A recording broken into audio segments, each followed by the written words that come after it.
Prezados irmãos, é uma satisfação, uma alegria muito grande estarmos de retorno ao esse maravilhoso trabalho, que é o trabalho de divulgação da doutrina espírita.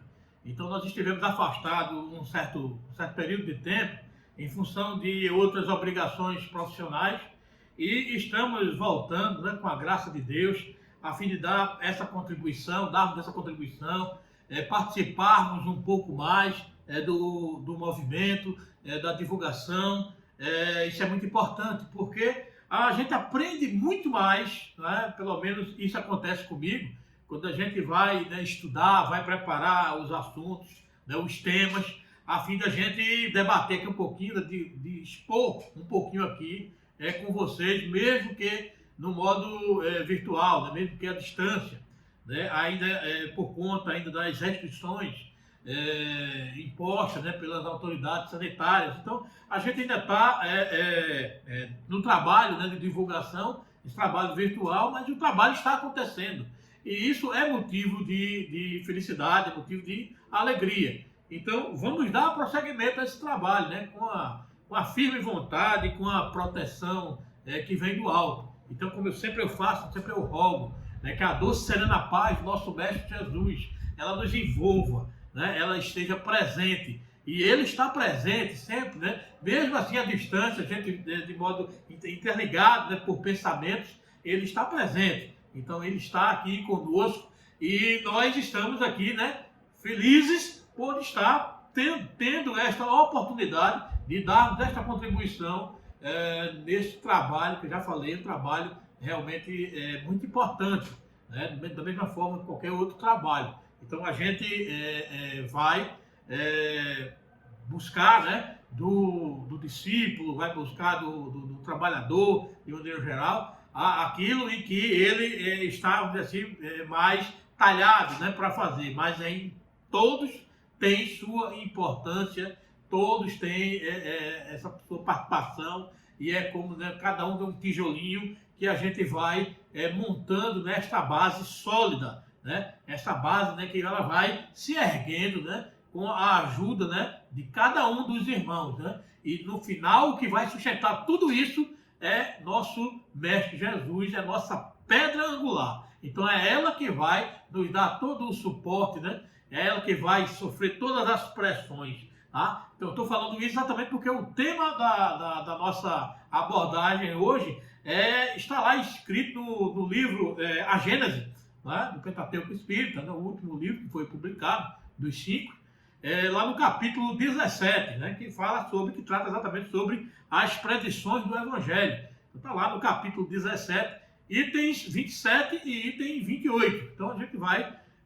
trabalhar com vocês esse tema. Antes, como a gente sempre faz, né, a gente pede um pouquinho, um momento de reflexão, para que a gente faça uma oração e, nesta oração, a gente renda graças, né, àquele que nos concede a vida, né, nosso Deus, tá? Aquele que permite que tudo, né, ocorra, né, para a nossa melhoria, para o nosso progresso, tá? E nos dá essa oportunidade maravilhosa.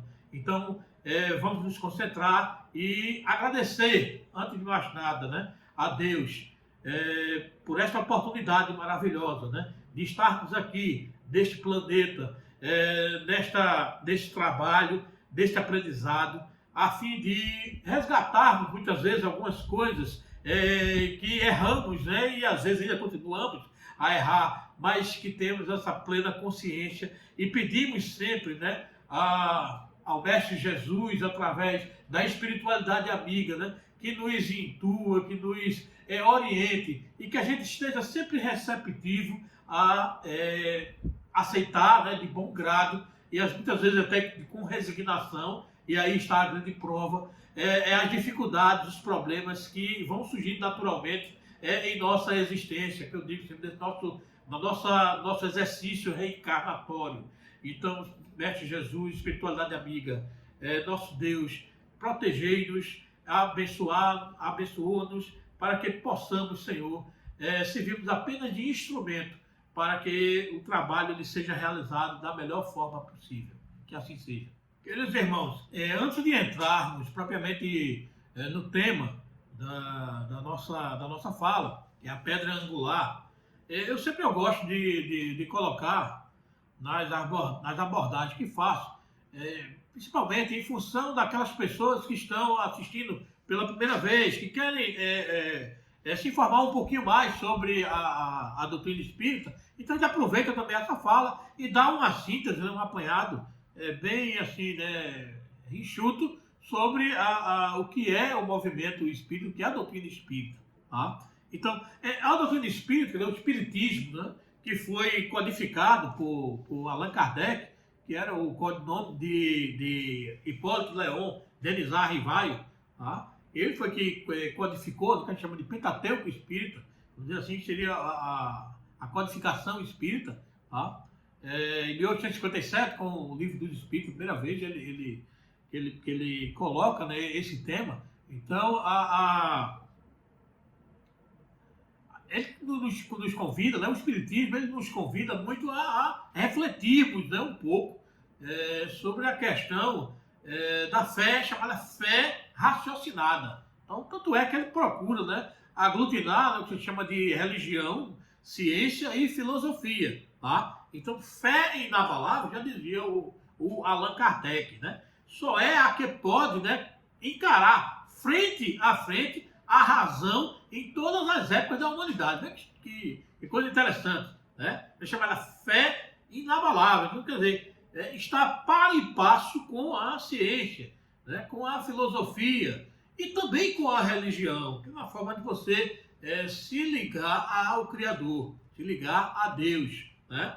Então, o Espiritismo também é colocado, né? Muitas vezes vocês irão ouvir colocando o Espiritismo como a terceira revelação, né? Mas de onde vem isso, né? Terceira revelação, porque não é porque a primeira revelação ela vem lá com Moisés, tá? Então, veja que após aquela saída do Egito, ele passou 40 anos com aquele povo ainda muito rude, um povo ainda, vamos dizer assim, né? Carente ainda daquele entendimento, né? Daquela concepção moral, concepção também intelectual. Então, povo muito rude e indisciplinado. Então, Moisés, além de ter recebido as leis lá do Monte Sinai, as leis divinas, os 10 mandamentos, né? Ele criou também, né, um conjunto de leis civis, leis mosaicas, exatamente para disciplinar o dia a dia, né, o comportamento, as atitudes, né, daquele povo. Um povo muito rude. Então, um povo ainda, né, na seara, né, da evolução, vamos dizer assim. 1.500 anos depois, aí vem, né, Jesus, o Mestre Jesus, tá? O modelo mais perfeito que foi oferecido por Deus à humanidade, certo? Então, está lá na pergunta 627 do Livro dos Espíritos, tá? É o modelo perfeito, né? O modelo mais perfeito que Deus colocou aqui na Terra para nos servir de modelo, de base.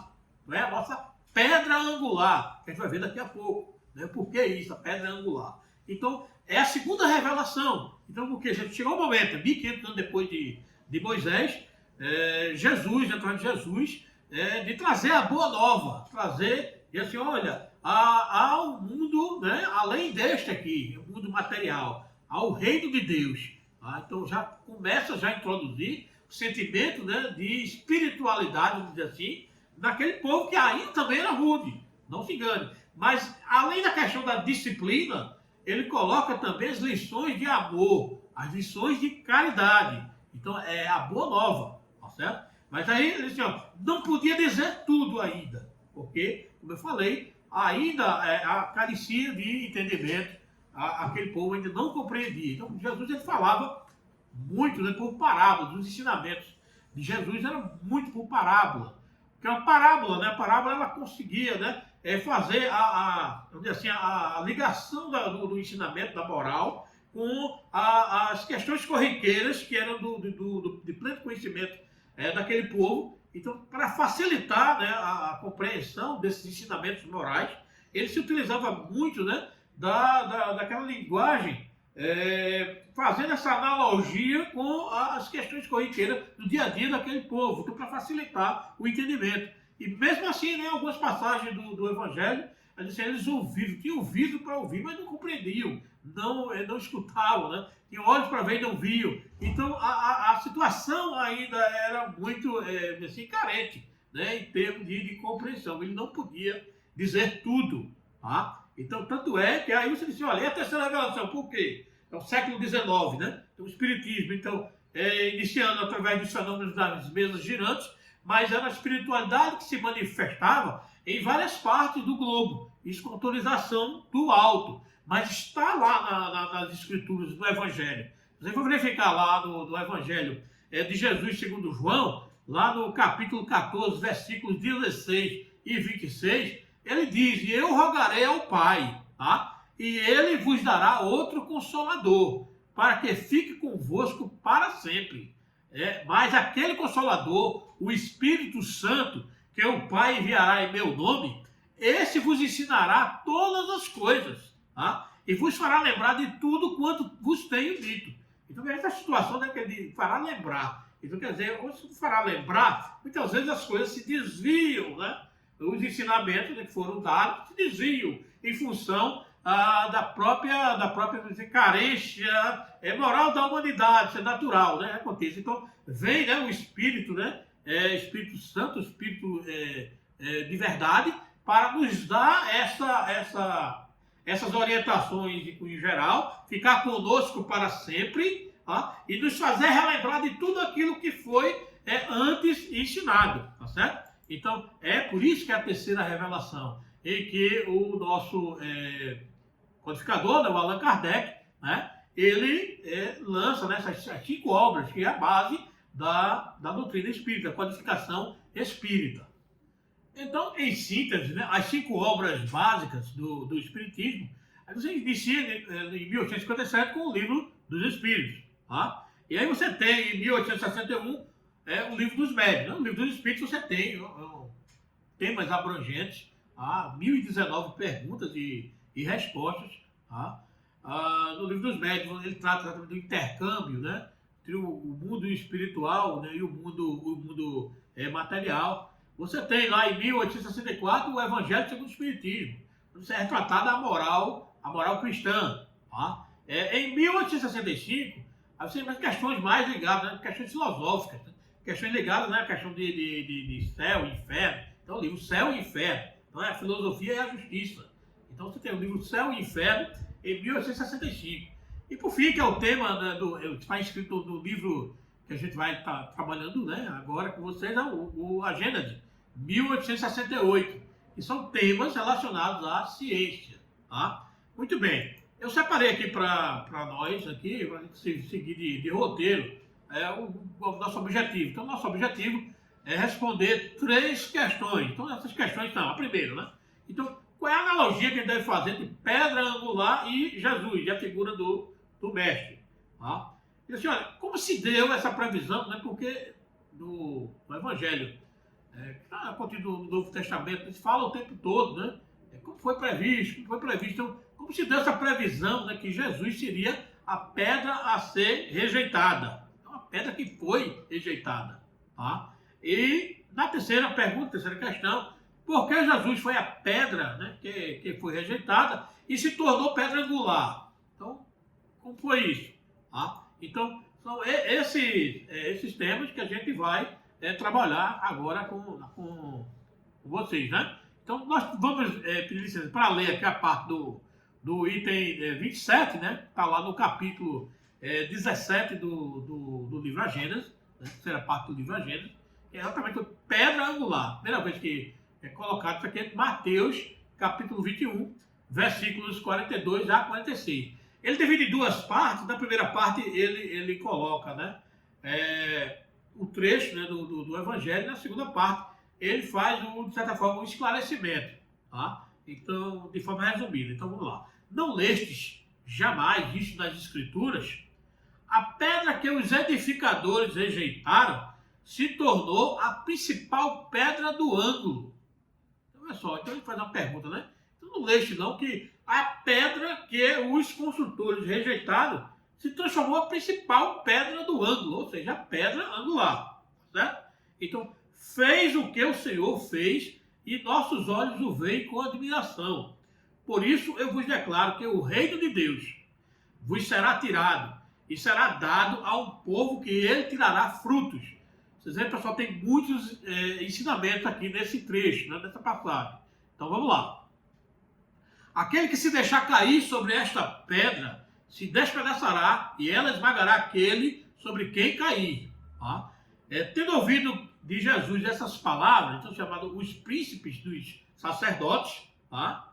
Reconheceram que era deles que o mesmo Jesus falava. Você vê, né? Quiseram então apoderar-se dele, mas tiveram medo, né, do povo que o considerava um profeta. Muito bem. Esse trechozinho aqui é o que a gente vai servir como roteiro de hoje, como tema para a nossa discussão. A primeira delas é o seguinte, né? Por que pedra angular? Então, assim, olha, o que é pedra angular? Quer dizer, pedra angular, né, é a pedra chamada pedra mestra, né, a pedra fundamental de uma construção. É através dela, né, que vai servir, né, de base, né, a colocação das outras pedras, vamos dizer assim. Vocês já prestaram atenção daqueles arcos romanos, do Coliseu, dos aquedutos romanos, aquela construção daqueles arcos, né? Eles vinham, né, até um determinado ponto, e aí naquele ponto ali tinha que ter ali um encaixe de uma pedra diferente.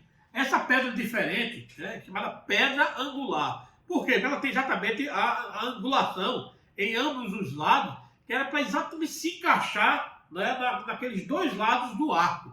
Então ela servia de encaixe. Mas ao se encaixar essa pedra, ela vai gerar o quê?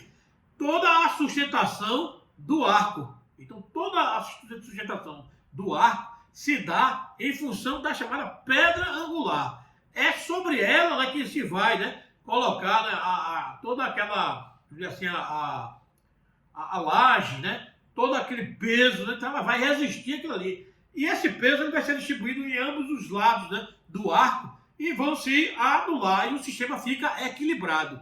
Aí vocês veem, essa pedra é a única pedra ali que é diferente, tá? E é a pedra que vai suportar, vamos dizer assim, né, toda assim, a força, né, o peso todo ali em cima dela, tá? Então veja bem, é uma pedra diferente, é uma pedra que vai receber todas as pressões, né, dos lados de cima, e é a pedra, né, fundamental da construção, porque se você mexer nela, se tirar aquela pedra dali, toda a construção, né, toda a obra, ela cai, tá certo? Então, entendendo o que é pedra angular, pedra angular ou pedra mestra, é chamada pedra fundamental utilizada nas antigas construções, tá certo? Então ela é colocada, né, caracterizada inclusive por ser assentada muitas vezes em primeiro lugar para dar a referência, né, e a colocação das demais.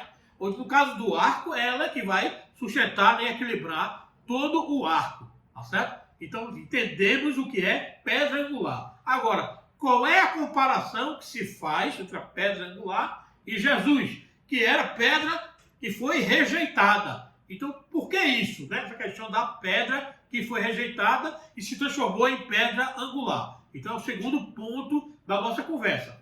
Então, é nas antigas escrituras em que a gente vai observar a menção da pedra que foi rejeitada. Então, veja bem. Lá em Salmos 118, 22, nós encontramos a seguinte passagem. Repare. A pedra que os construtores rejeitaram tornou-se a pedra angular. Ele está falando das antigas escrituras. Tá? Então vamos lá. Isaías, né? Capítulo 28, versículo 16. Aí você tem lá. Por isso diz o soberano Senhor: eis que ponho em Sião uma pedra. Né? Uma pedra já experimentada. Fique coisa, né? Uma preciosa pedra angular, para alicerce seguro. Aquele que confia jamais será abalado. Vê que revelação, da antiga escritura já. Tá? Então, a pedra angular para alicerce seguro. Então, está falando de Jesus. Quando ele coloca aqui, eis que põe em Sião, então está colocando aqui, ó, eis que põe junto ao povo de Jerusalém, né? Junto a Jerusalém, toda Jerusalém. Então, todo o povo, todos os judeus, vamos dizer assim. Tá? Quando ele diz assim, né, os construtores rejeitaram. A gente está falando dos construtores, é lógico que a referência aí é em relação aos chamados doutores da lei, em relação aos príncipes dos sacerdotes, tá? Os construtores, vamos dizer assim, das leis, né, os intérpretes das leis, que não estavam, né, obviamente, né, concordando com aquilo que Jesus colocava, tá? Então, isso deixa bem claro isso. Muito bem.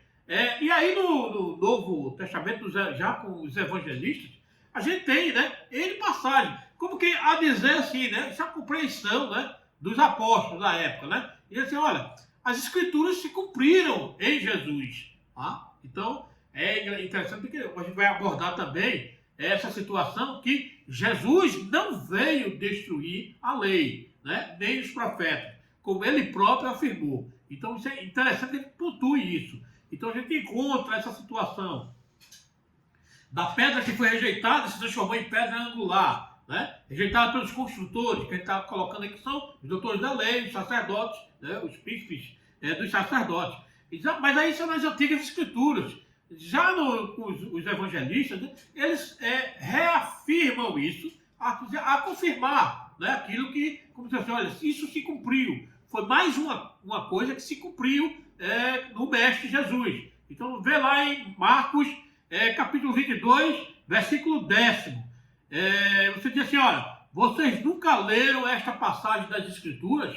A pedra que os construtores rejeitaram tornou-se a pedra angular. Então, a pedra angular, a pedra que trouxe a boa nova, a pedra que vai dar o alicerce, né, a todos essas, a fundamentação, vamos dizer assim, teórica, filosófica, né, da lei de justiça, caridade, né, da lei de amor, justiça e caridade. Então, é com o Mestre Jesus, é com a boa nova. Ele é o alicerce. Ele é que vai ser a pedra angular, né, que vai conduzir, né, vamos dizer assim, todo o desenvolvimento humano. E mais à frente ele coloca isso, né, que ele é o caminho, a verdade e a vida. Então, isso a gente vai deixar bem claro, né, nas passagens do texto bíblico, dos evangelhos. Tá? E você tem lá em Lucas também, né, capítulo 20, versículo 17.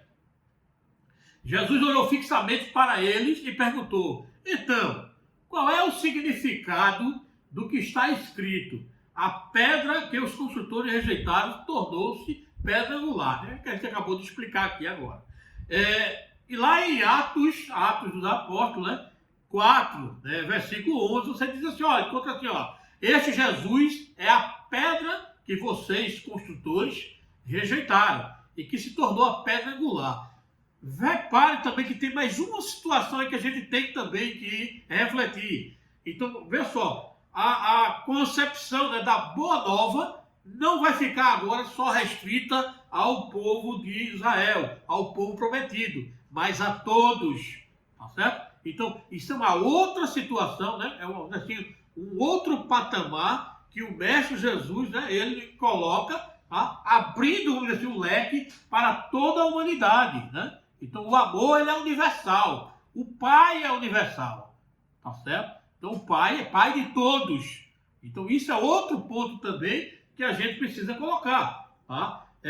Lá em Efésios, né, 2:20, vocês encontram a seguinte passagem: edificados sobre o fundamento dos apóstolos e dos profetas, tendo Jesus Cristo como pedra angular. Então, é uma reafirmação do que as antigas escrituras já colocavam, tá certo? E que se cumpriu na presença aqui na terra do Mestre Jesus, tá certo? Então isso é importante que a gente pontue. Agora, um outro aspecto, né, com relação à questão assim da rejeição. Isso foi rejeitado não só pelos construtores. A pedra foi rejeitada, então pedra o que? Temperança, né? Fortaleza. Então, Jesus, frente a todas aquelas dificuldades, a todas aquelas rejeições, né? Então se manteve firme no seu propósito, na sua missão. Tá? Então, o governador do nosso planeta, ele se manteve firme, se manteve forte, tá? Para levar adiante a sua mensagem, o seu evangelho. Não havia nenhuma dúvida, né, com relação à pedra que foi rejeitada. Então, Jesus realmente, a vida do Mestre ela é marcada por essa rejeição a partir do nascimento dele. Você vai ficar lá em Lucas 2, 7, através dessa pesquisa que a gente fez aqui, então você tem lá essa passagem. Não havia lugar em que ele fosse acolhido, né, para nascer. Então, do nascimento. Veja que a questão da dificuldade. Tá? O rei Herodes, da época, quis matá-lo. Então, ele precisou, né, ser conduzido pela família, né, por Maria, por José, para o Egito, em fuga, até que o rei falecesse e eles pudessem retornar. Né? Então, outra situação também, né? Então, desde o início do ministério dele, que ele encontrou ferrenhas oposições, né, das autoridades do seu povo. Então, não raras vezes, queriam matá-lo. Tá? Então, você encontra lá em várias passagens do Evangelho essa situação. Em Nazaré, ele foi rejeitado pelo próprio povo.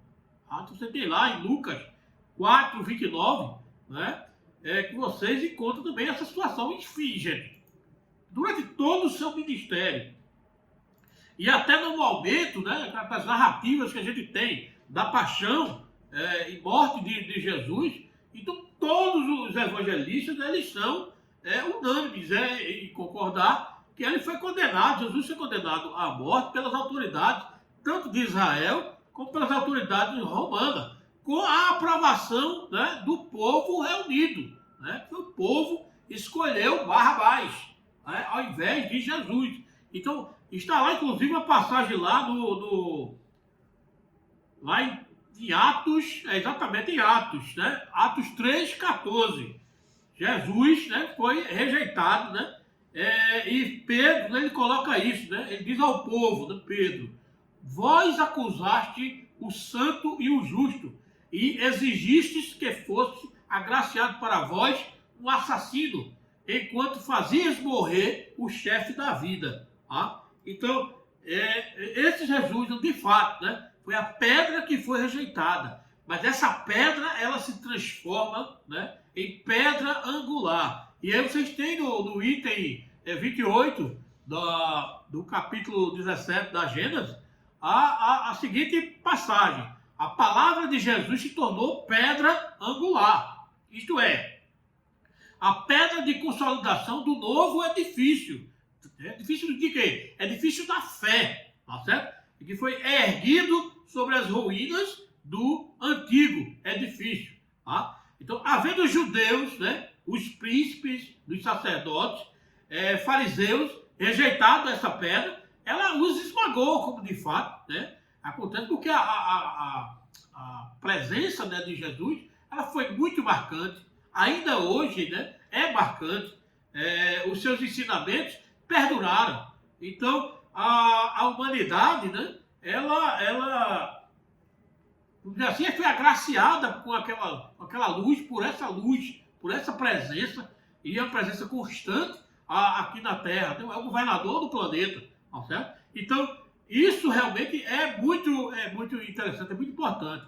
Mas uma coisa que a gente tem que colocar é o seguinte, quando ele diz assim, olha, vem construir, né, o alicerce do novo edifício sobre o antigo. Tá? Então, é bom deixar claro, você tem lá na passagem lá de Mateus, capítulo 5, versículo 17 e 18, que é o próprio Jesus, que deixa bem claro, o próprio mestre, que ele não veio destruir a lei. Então, disse Jesus. Então, não penseis que vim destruir a lei, tá? Ou os profetas. Não vim para destruí-los, mas para dar-lhe cumprimento. Como de fato a gente observou que foi. Tá? Porque em verdade vos digo que o céu e a terra não passarão até que não se cumpra tudo quanto está na lei. Até o último J e o último ponto. Então, são palavras do mestre. Tá certo? Então, ele coloca isso, de fato, não veio destruir a lei. Aí você diz assim, ora, mas os ensinos dele, os ensinos de Jesus, não contrariam, né, as leis naturais, as leis divinas? Tá?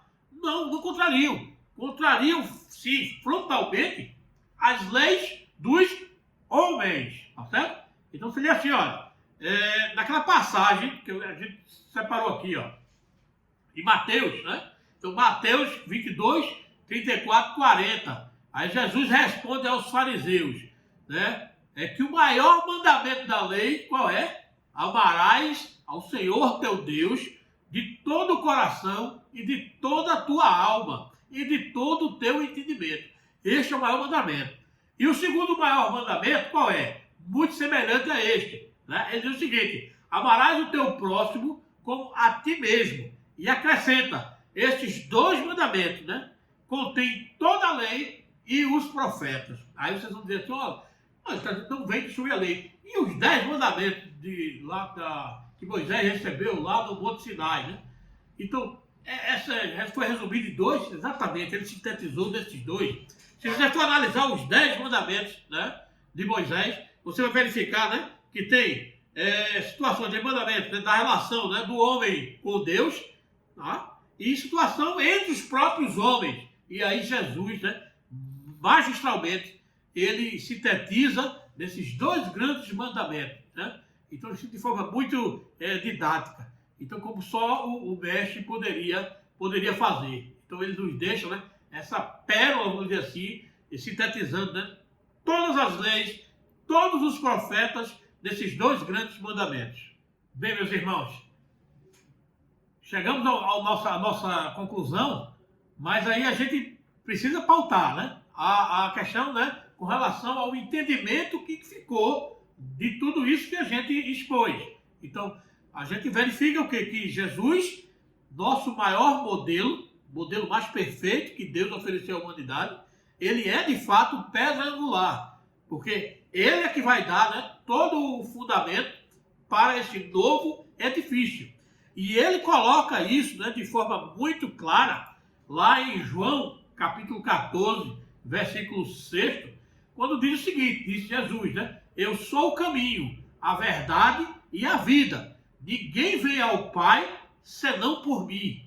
Tá certo? Então, são esses ensinamentos de Jesus, né, que deixa bem claro para todos, né, que o Evangelho está à disposição de todos, né? O convite, né, à prática do Evangelho também, idem. Não basta ter apenas o conhecimento, mas realmente se ter atitude, ter energia, buscar forças, buscar as intuições, as boas intuições, para pôr em prática este Evangelho. Então, o que fica bem patente é que Deus, ele é Pai de todos, né? Contrariando aquela ideia de povo eleito, né? do povo salvo, do povo eleito. Não, Deus é Pai e é Pai de todos. Tá? E os ensinos de Jesus são para todos os homens, são para toda a humanidade, em todos os tempos. Tá? Então, esse entendimento, na verdade, em relação aos antigos, né, às antigas escrituras, na verdade, não foi alterado. Do contrário, ele foi ampliado em termos de compreensão e de entendimento, né, em função do próprio desenvolvimento intelectual e moral da humanidade. Então, isso tem que ficar muito claro aqui para a gente. Né? Então, como outras conclusões também que a gente vai deixando aqui as nossas reflexões, que você encontra lá na primeira carta de Pedro, né, capítulo 2, versículos 4 a 8, é coisa interessante, né? Principalmente do versículo 5º. Então está lá no versículo 5º, né, do Evangelho de Jesus segundo São Pedro, né? Então, na primeira carta de Pedro, né, aos apóstolos, ele diz assim, olha, vocês também estão sendo utilizados como pedras vivas na edificação de uma casa espiritual, para serem sacerdócio santo, oferecendo sacrifícios espirituais aceitáveis a Deus por meio de Jesus Cristo. Então, vê que é interessante. Então, será, né, que dentro dessas conclusões que a gente faz, será que a gente realmente está sendo essa pedra viva na edificação de uma casa espiritual? Será que nós estamos cuidando direitinho deste templo? Então, são essas